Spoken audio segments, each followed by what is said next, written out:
নমস্কার, গোপা গঙ্গোপাধ্যায় আবার আমার একটা নতুন কিছু বলার নিয়ে বা প্রতিবেদন নিয়ে আপনাদের সামনে এসেছে।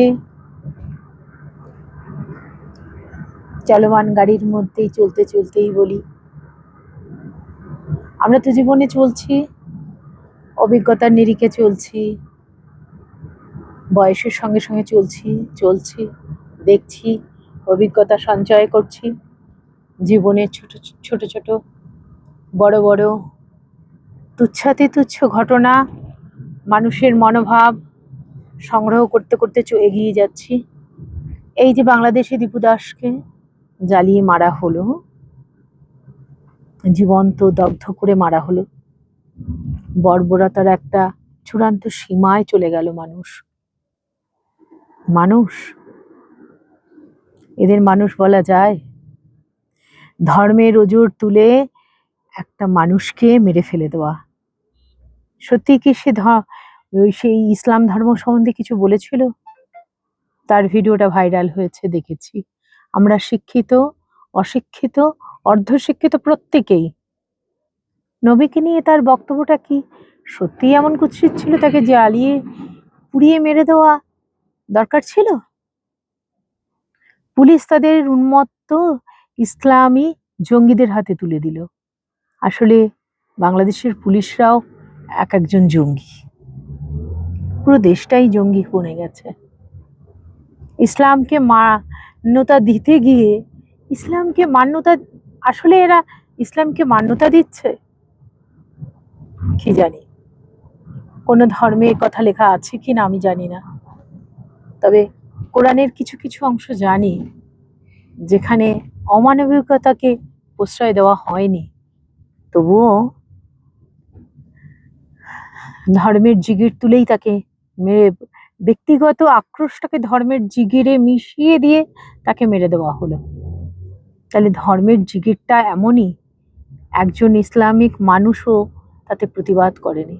অথচ আমাদের পশ্চিমবঙ্গে তাদেরই প্রশ্রয় দেওয়া হচ্ছে এবং আমাদেরকে, মানে এই হিন্দু ধর্মাবলম্বীদেরকে, দীপু দাসের স্বগোত্রীয়দের পদতলে চেপে দেওয়ার চেষ্টা করছে তাদেরই। অদ্ভুত না? দেশভাগের সময়ও আমাদের মাটিতে ভাতে, আমাদের শরীরে ওরা ভাগ বসিয়েছিল। আবার এদেশে আর ভারতবর্ষকে যখন মা বলে স্বীকার করে নিয়েছি, নীতি দ্বিধা নেই, ভারত আমার মা, সেই তখনও এসে তারাই আবার নতুন করে ভাগ বসাবার, মানে কি বলবো, অশেষ প্রচেষ্টা। তাতে আমাদের সরকারের যথেষ্ট মানে উৎসাহ এবং প্রশ্রয় আছে, এবং ওনারা চান পশ্চিমবঙ্গ পূর্ব পাকিস্তান কিংবা বাংলাদেশ হয়ে যাক। আমাদের এখানকার যারা বামপন্থী, তারা একটা সময় দেখেছি, তাদের সম্বন্ধে একটু বলে নেই আজকে। একটা সময় দেখেছি যখন জ্যোতিবাবুর আমল গণসঙ্গীত গণনাট্যের প্রবল চলছিল, জোয়ার, আমিও তার একজন শরিক ছিলাম। বাবা বামপন্থায় বিশ্বাসী ছিলেন, কট্টর কমিউনিস্ট ছিলেন। তার ঘরের মেয়ে হিসেবে, কমিউনিস্ট ঘরানার মেয়ে হিসেবে বড় হয়ে ওঠা মানে সরাসরি রাজনীতির আতুর ঘর থেকে বড় হয়ে ওঠা, গণসঙ্গীতের সঙ্গে গণনাট্য টিমের সঙ্গে ওতপ্রোত ভাবে জড়িত। তখন সেই তখন আফ্রিকার একটা গান আমার হঠাৎ করে আজ সকালে মনে পড়লো। আফ্রিকার লক্ষ লক্ষ মানুষ দুহাত বাড়িয়ে বলে, জল দাও, খাদ্য দাও, আমাদের বাঁচাও। আজকে তো বাংলাদেশের মানুষও বলছে। তখন তো সব শিল্পীরা নেমে গেছিলেন, বামপন্থায় বিশ্বাসী, তারা নেমে গেছিলেন মাটিতে, নেমে উত্তাল হয়ে উঠেছিল ভারতবর্ষ। সোমালিয়া তো আজও বুভুক্ষায় মরে যাচ্ছে। আজ বামপন্থীতে তা নিয়ে খুব একটা মাথা ব্যথা নেই, কিন্তু গাজায় বোম পড়লো কিনা, গাজায় কটা ঘর ভাঙলো, পেহেলগাঁওয়ের হত্যার পরে অপারেশন সিন্দুরে পাকিস্তানের জঙ্গিদের ঘর বাড়ি ভেঙেছে বলে বড্ড কষ্ট হয়েছে বামপন্থীদের। কেঁদে কেঁদে রাস্তায় বেরিয়েছে, আবার অভয়া মঞ্চের চারপাশেও কেঁদে বেরিয়েছে তারা। আবার নবান্নের পেছনে বসে মমতা ব্যানার্জিকে এসইউসিআই মাধ্যমে সাহায্য করে গেছে এই মামলাটা যাতে চিরতরে চাপা পড়ে যায়।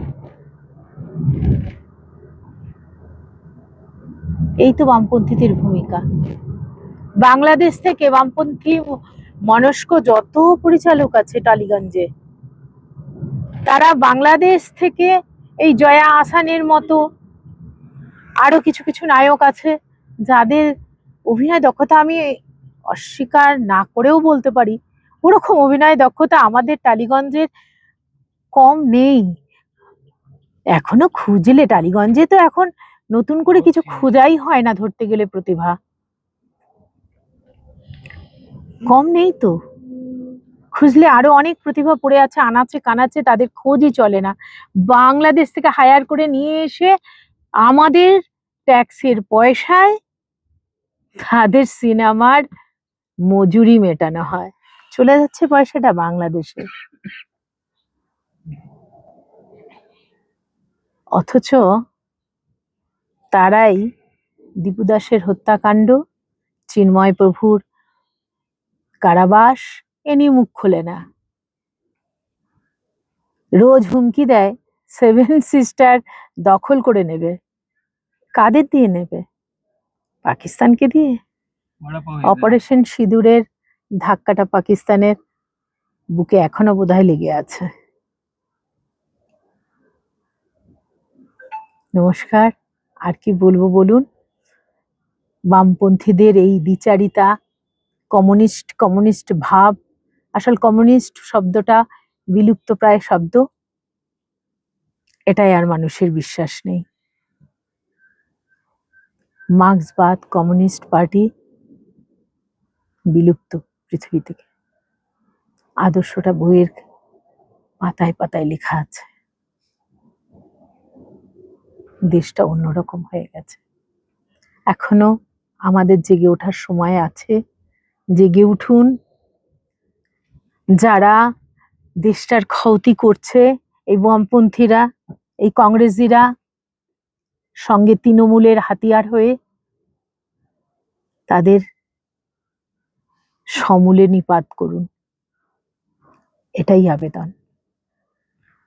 আসলে পশ্চিমবঙ্গটাকে বাঁচান, ভারতটাকে বাঁচান, নিজের মাকে বাঁচান, দেশ ও মাতৃকাকে বাঁচান। জয় হিন্দ। আমার এই কথাগুলো ভালো লাগলে সাবস্ক্রাইব করবেন। আপনাদের মূল্যবান মতামত আমার সঙ্গে থাকলে আমার ভালো লাগবে। আমার অনুভব আপনাদের সঙ্গে একটু একটু করে শেয়ার করছি। নমস্কার।